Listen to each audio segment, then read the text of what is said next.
বন্ধুরা, আমি আজকে আপনাদের সিক্রেট সেটিং সম্বন্ধে দেখাবো, যেটা আপনার মোবাইলের স্পিডকে দ্বিগুণ বাড়িয়ে দেবে। তার জন্য আপনাকে প্রথমে সেটিংয়ে যেতে হবে। সেটিংয়ে গিয়ে আপনার ডেভেলপার অপশন অন করতে হবে। তার জন্য অ্যাবাউট সেটিং, তার গিয়ে সফটওয়্যার ইনফরমেশানে যেতে হবে। তারপরে যে বিল নাম্বার যে এটা আছে ওটা 5বার ট্যাপ করতে হবে। তারপরে অটোমেটিক তোমার ফোনে ডেভেলপার অপশানটা অন হয়ে যাবে। এবং তারপরে ব্যাকে গিয়ে স্ক্রল করে ডেভেলপার অপশান দেখতে পাচ্ছি, ওখানে ক্লিক করতে হবে। এই ডেভেলপার অপশানে গিয়ে আপনাকে যেতে হবে নিচে নিচে নিচে স্ক্রল ডাউন করে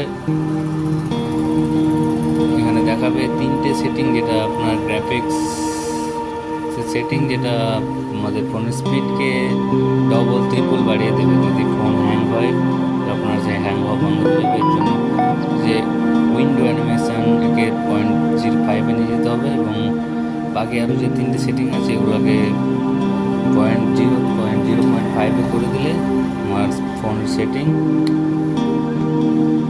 দ্বিগুণ স্পিডে কাজ করতে লাগবে। দেখা যাক কেমন স্পিড চলছে। দেখতেই পাচ্ছ আমার কীভাবে কত স্পিডে ফোনটা কাজ করছে। এই ধরনের আরও ভিডিও পেতে আমার চ্যানেলটিকে লাইক, কমেন্ট এবং সাবস্ক্রাইব করবেন।